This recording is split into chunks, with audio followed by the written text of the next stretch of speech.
जंगल में जग्गू और बलिया एक दूसरे से बातें करते हुए अपने घर की ओर चले जा रहे थे। वो दोनों चचेरे भाई थे। बलिया भाई, गांव में मंदी कुछ ज्यादा ही आ गई है। अब तो ऐसा लग रहा है जैसे हम दोनों को विजयगढ़ जाकर ही कोई व्यापार करना होगा। अरे जग्गू भाई, व्यापार तो तुम ऐसे बोल रहे हो जैसे कि व्यापार मुफ्त में होता हो। अरे व्यापार करने के लिए धन की आवश्यकता होती है। अब तो फिर एक ही रास्ता रह गया है। कौन सा रास्ता जग्गू भाई? बलिया भाई, क्यों ना हम दोनों विजयगढ़ के राजा विजेंद्र सिंह से सहायता मांगने चले। मैंने सुना है राजा विजेंद्र सिंह गरीबों की बहुत मदद करता है। बिल्कुल सही कहा जग्गू भाई। जग्गू ने इतना कहा ही था कि तभी बलिया की नजर जंगल में एक महल पर पड़ी, जो कि अब खंडहर में तब्दील हो चुका था। उस महल को देखकर जग्गू बलिया से बोला, मेरी आज तक समझ में नहीं आया कि आखिर ये महल है किसका। यहाँ से जल्दी जल्दी चलो जग्गू भाई। कहते हैं कि इस मनहूस महल के दर्शन अगर किसी को हो जाते हैं तो उसका सारा दिन बेकार हो जाता है। अचानक जग्गू के चलते हुए कदम रुक गए। क्या हुआ जग्गू भाई? मैंने जल्दी जल्दी चलने को कहा, मगर तुम तो रुक गए। देखो बलिया भाई, हम दोनों ठहरे बहुत ही ज्यादा गरीब व्यक्ति और हमारे सामने ये पुराना महल है। हालांकि ये खंडहर हो चुका है, परंतु मुझे विश्वास है कि इसके अंदर कुछ न कुछ तो ऐसा मिल ही जाएगा जिसे बेचकर हम धन कमा सकेंगे। जग्गू की बात सुनकर बलिया के अंदर का लालच जाग उठा। वैसे तो मैं कभी इस महल के अंदर नहीं जाता, लेकिन तुम्हारी बातें सुनकर मेरे अंदर भी लालच पैदा हो गया है। चलो अंदर चलते हैं। जग्गू और बलिया खंडहर बन चुके महल के अंदर की ओर चले गए। अंदर जाते ही उनकी नजर एक सुंदर स्त्री की मूर्ति पर पड़ी। जग्गू बलिया की ओर देखकर बोला, बलिया भाई, ये तो किसी रानी की मूर्ति मालूम पड़ती है। बिल्कुल सही कहा। इसका मतलब ये महल किसी राजा का नहीं बल्कि रानी का होगा। बलिया ने इतना कहा ही था कि तभी एक बड़े आकार की चील उन दोनों के ऊपर उड़ने लगी। अचानक वो उन दोनों के सामने बैठकर उन दोनों को घूरने लगी। उस चील की लाल आंखें देखकर उन दोनों के दहशत से रोंगटे खड़े हो गए। बलिया कांपते हुए जग्गू से बोला, जग्गू भाई, इतने बड़े आकार की चील तो मैंने कभी नहीं देखी। बलिया भाई, इसकी आंखें देखो, कितने भयावह तरह से लाल हो रही है। तभी वो चील इंसानी आवाज में उन दोनों की ओर देखकर बोली, तुम दोनों को मुझसे डरने की कोई आवश्यकता नहीं है। चील के मुंह से इंसानी आवाज सुनकर वो दोनों बुरी तरह से घबरा गए। हमें जाने दो, हम अब यहाँ पर कभी नहीं आएंगे, वादा करते हैं। मैं जानती हूँ कि तुम दोनों अपना जीवन बहुत ही गरीबी से व्यतीत कर रहे हो। तुम्हारे यहाँ पर कभी दोपहर का भोजन बनता है तो कभी रात का, और तुम्हारी बीवी बच्चे कभी पेट भर भोजन नहीं कर पाते। तुम हमारे बारे में इतना कैसे जानती हो? मैं बहुत कुछ जानती हूँ। अगर तुम चाहो तो मैं तुम दोनों को धनवान बना सकती हूँ, लेकिन तुम्हें मेरा एक काम करना होगा। कैसा काम? तुम दोनों को राजा विजेंद्र के सबसे आखिरी पुत्र को इस महल तक लाना होगा। उस चील की आवाज सुनकर वो दोनों बुरी तरह से डर गए। तुम जानती भी हो कि तुम क्या मांग रही हो। हम ये काम कैसे कर सकते हैं? महल में बहुत अधिक पहरा होगा। बलिया भाई सही कह रहे हैं, हमें यहाँ से जाने दो। सोच लो, अगर तुम दोनों मेरा ये काम कर दोगे तो मैं तुम्हें इसी जंगल में एक सोने के तालाब का पता बताऊंगी। उस सोने के तालाब में से जितना भी सोना तुम निकालना चाहो निकाल कर अपने घर ले जा सकते हो। उसके बाद तुम हमेशा धनवान की तरह रहोगे।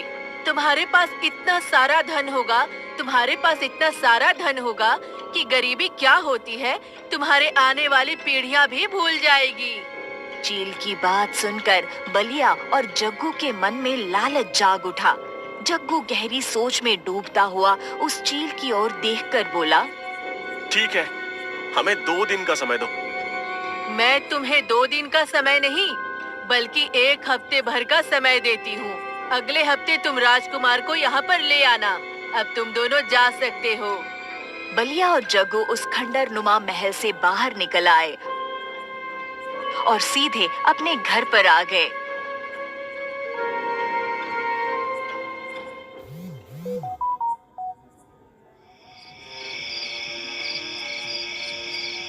उन दोनों का परिवार एक ही घर में रहता था। जग्गू बलिया की ओर देखकर बोला, बलिया भाई, मुझे तो नींद आ रही है। हम सुबह इस बारे में चर्चा करेंगे। इतना बोलकर बलिया अपने कमरे में सोने चला गया, मगर बलिया के दिमाग में अब भी वो घटना चल रही थी। बलिया का घबराया हुआ चेहरा देखकर उसकी पत्नी आरती उससे बोली, क्या बात है जी, आपके चेहरे पर चिंता की लकीरें क्यों झलक रही है और आप इतने घबराए हुए क्यों हैं? बलिया अपनी पत्नी को सारी घटना बताते हुए बोला, तुम ही बताओ आरती, हमें क्या करना चाहिए? उस महल की तरफ दोबारा मुड़कर नहीं देखना चाहिए। कहीं तुम वास्तव में राजा विजेंद्र के सबसे छोटे पुत्र राजकुमार अशोक का अपहरण करने की तो नहीं सोच रहे? सच बताऊं आरती, तो मैं कुछ ऐसा ही सोच रहा हूँ। आखिर हम कब तक गरीबी में अपना जीवन व्यतीत करते रहेंगे? कब तक हमें भूखे पेट सोते रहना होगा? तो क्या इसके लिए तुम राजकुमार का अपहरण करोगे? पता नहीं वो रहस्यमय चील राजकुमार के साथ क्या करेगी। मुझे तो बहुत डर लग रहा है। डरने से पहले एक बार अपनी 15 वर्षीय पुत्री कमला को भी देख लो। कुछ समय बाद हमें उसके हाथ भी पीले करने हैं, और उसके हाथ पीले करने के लिए हम धन कहाँ से लाएंगे? अरे हमारे पास तो भोजन तक के लिए धन नहीं है। बलिया की बात सुनकर उसकी पत्नी चुप हो गई। सच तो ये था कि बलिया की पत्नी के अंदर भी लालच जाग उठा था।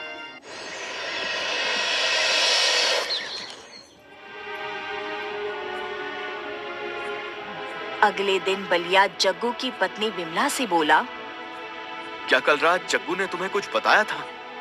हाँ बताया था, और मैं तो झट से हाँ कर दी।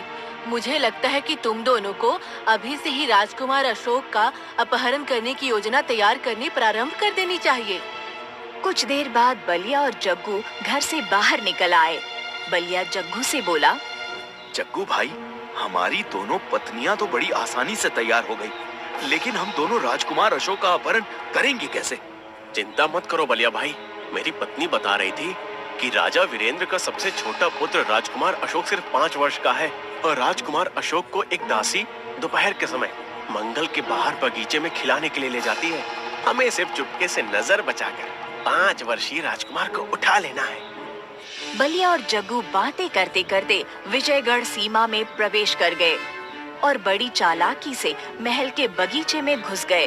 तभी उन दोनों ने देखा कि एक दासी राजकुमार को घास में बिठाकर दूसरी दासी से बातें कर रही थी। उन दोनों ने बड़ी ही चालाकी से राजकुमार अशोक को उठा लिया और राजकुमार को लेकर सीधे उस जंगल की ओर आ गए, जहां वहां पर खंडहर नुमा महल बना हुआ था। वो दोनों राजकुमार अशोक को लेकर जैसे ही उस महल के अंदर घुसे, तभी वो चील उड़ती हुई उन दोनों के सामने बैठ गई। मुझे विश्वास था कि तुम दोनों ये काम कर सकते हो। हमने तुम्हारा काम कर दिया, अब तुम हमारा काम करो। हाँ, हमें उस सोने के तालाब का पता बताओ। जग्गू ने इतना कहा ही था कि तभी उस चील ने अपने मुंह से एक हीरा निकाल दिया। वो हीरा बुरी तरह से जगमगा रहा था। चील उन दोनों की ओर देखकर बोली, इस हीरे को उठा लो। रात के समय ये हीरा अपनी जगमगाती हुई किरणों से तुम दोनों को उस जादुई सोने के तालाब की दिशा बताएगा। अब तुम जा सकते हो। बलिया और जग्गू हीरे को लेकर खुश होते हुए महल से बाहर निकल गए। अंधेरा छा चुका था। वो दोनों कुछ ही दूर चले थे, तभी उस हीरे ने चमकना शुरू कर दिया। वो दोनों हीरो की चमकती हुई किरणों की दिशा की ओर चलने लगे। कुछ घंटे बाद उन्होंने अपने आप को एक सुंदर सोने के तालाब के समीप पाया। उस सोने के तालाब में सोने के बर्तन से लेकर सोने के सिक्के तक तैर रहे थे। सोने के तालाब को देखकर बलिया चीखते हुए जग्गू से बोला, अरे वाह जग्गू भैया, हम तो धनवान हो गए। सही कह रहे हो बलिया भैया, इतना सोना तो मैंने कभी सपने में भी नहीं देखा। अब देर मत करो, जितनी जल्दी जितना सोना उठा सकते हो उठा लो। बलिया और जग्गू ढेर सारा सोना उठाकर सीधा अपने घर की ओर ले गए।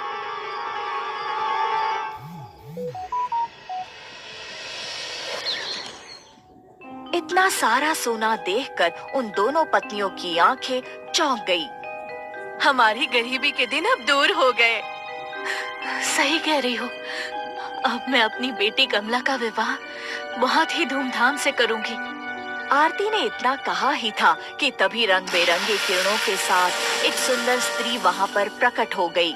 उस सुंदर स्त्री को देखकर बलिया और जग्गू बुरी तरह से चौंक पड़े। बलिया कांपता हुआ जग्गू की ओर देखकर बोला, ये तो वही सुंदर स्त्री है जिसकी मूर्ति हमने उस पुराने महल में देखी थी। सही कह रहे हो बलिया भैया। तभी वो सुंदर स्त्री अजीब से अंदाज में हंसती हुई बोली, तुम दोनों मूर्ख हो। सोने के लालच में तुमने अपने राजा से ही गद्दारी कर दी और उसके पुत्र को मेरे पास ले आए। मुझे पुनर्जीवित होने के लिए और अपना इंसानी शरीर पाने के लिए 2 लालची औरतों, ढेर सारा सोना और राजा के सबसे छोटे पुत्र की आवश्यकता थी, जो कि तुम दोनों ने बड़ी आसानी से पूरी कर दी। इतना बोलकर वो सुंदर स्त्री बिमला और आरती की ओर घूर कर देखने लगी। अचानक ही वो तीनों वहां से गायब हो गई और वहां का ढेर सारा सोना भी गायब हो गया। ये देखकर बलिया और जग्गू बुरी तरह से घबरा गए। जग्गू भैया, ये सब क्या हो गया? बलिया भाई, लगता है हमारे साथ बहुत बड़ा धोखा हुआ है।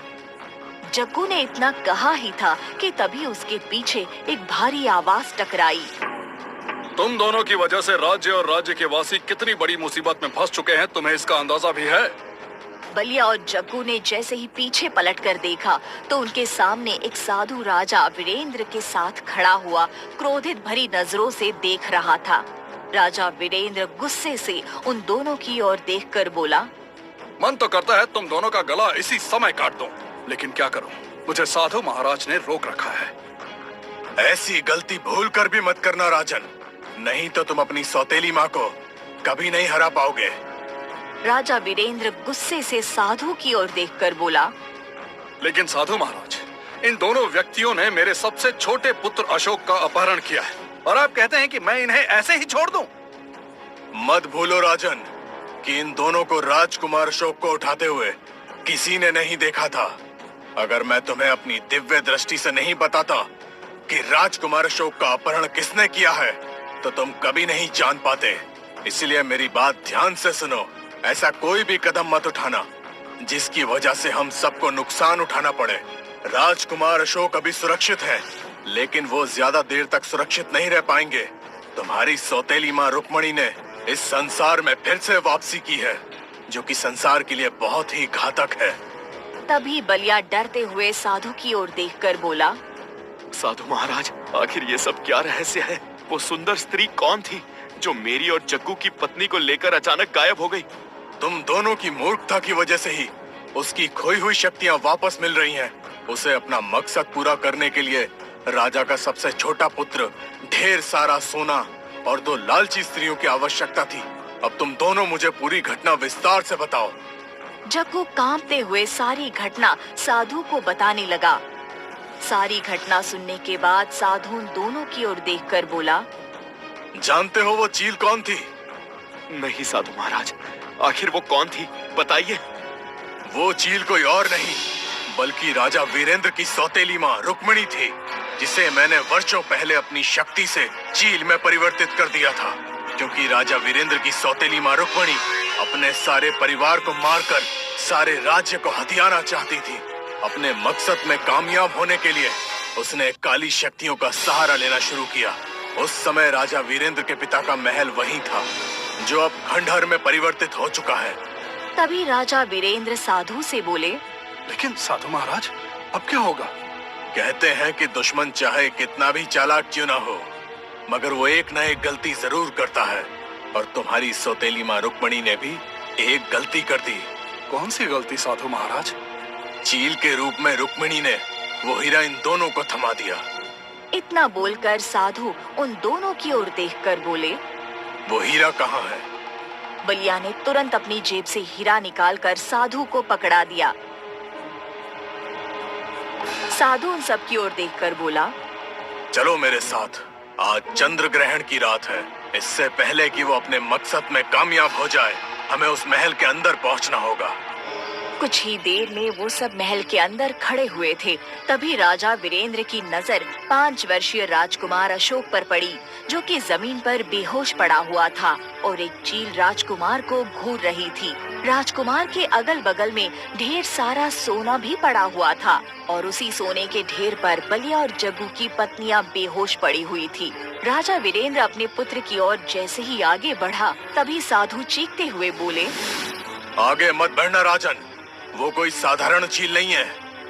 तभी वो चील अपनी लाल आंखों से साधु की ओर देखते हुए बोली, तो तू यहाँ तक आ गया साधु, लेकिन अब तेरी कोई भी चाल कामयाब नहीं होने वाली। कुछ ही देर में चंद्र ग्रहण हो जाएगा। चंद्र ग्रहण होते ही मैं अपनी चोंच से इन सब की आंखें निकाल कर खा जाऊंगी। उसके बाद जादुई तालाब की इन सोने की किरणों से दोबारा अपनी इंसानी शरीर में आ जाऊंगी। फिर तू मेरा कुछ नहीं बिगाड़ सकता। साधु चीखते हुए चील की ओर देखकर बोला, चंद्र ग्रहण होने में अभी कुछ समय बाकी है रुक्मणी, तेरी एक कमजोरी मेरे पास है। इतना बोलकर साधु ने वो हीरा निकाल लिया। साधु के हाथ में हीरा देखकर रुक्मिणी बुरी तरह से क्रोधित होते हुए बोली, गलती हो गई, बहुत बड़ी गलती हो गई। बुरा इंसान कितना भी चालाक क्यों ना हो, लेकिन कोई ना कोई गलती जरूर करता है। मैं जानता हूँ इस हीरे में तेरी जादुई शक्तियाँ हैं और इसी हीरे में तेरी जान बसती है। वर्षों पहले जब मैंने तुझे चील के रूप में परिवर्तित किया था, तब मैंने इस हीरे को बहुत तलाशा था, लेकिन मुझे नहीं मिला। लेकिन आज मुझे इन 2 मूर्खों से पता चला कि ये हीरा तूने अपने पेट के अंदर रखा हुआ था। मैं जानता हूँ कि आज चंद्र ग्रहण के बाद ये हीरा किसी भी काम का नहीं होगा, लेकिन इस समय ये हीरा तेरी जान जरूर ले सकता है। तभी वो चील क्रोधित अवस्था में तेजी से उड़ते हुए साधु के पास पहुंची ही थी कि अचानक साधु ने पूरी शक्ति से उस हीरे को जमीन पर पटक दिया। हीरे के चकनाचूर होते ही अचानक उस चील के पर खच्चे उड़ गए और वो सोना वहाँ से गायब हो गया। आरती और विमला को होश आ गया। वो दोनों हक्का बक्का नजरों से इधर उधर देखने लगी। राजा वीरेंद्र दौड़ते हुए अपने बेटे पुत्र राजकुमार अशोक के पास पहुंच गया। बलिया और जग्गू राजा वीरेंद्र की ओर देखकर बोले, हमें क्षमा कर दीजिए राजन, ये सच है कि लालच ने हमें अंधा कर दिया था। इस महल के अंदर प्रवेश करने से पहले हम आपके ही पास मदद के लिए आने वाले थे महाराज, लेकिन हम चील की बातों में आ गए। साधु मुस्कुराते हुए राजा की ओर देखकर बोला, इन दोनों को क्षमा कर दो राजन, इनकी गलती की वजह से ही तुम्हारी सौतेली मां रुक्मणी आज नरक में पहुंच गई, वरना भविष्य में कभी ना कभी वो किसी ना किसी को अपना मोहरा जरूर बनाती। राजा वीरेंद्र ने उन दोनों को क्षमा कर दिया और ढेर सारा धन भी दे दिया।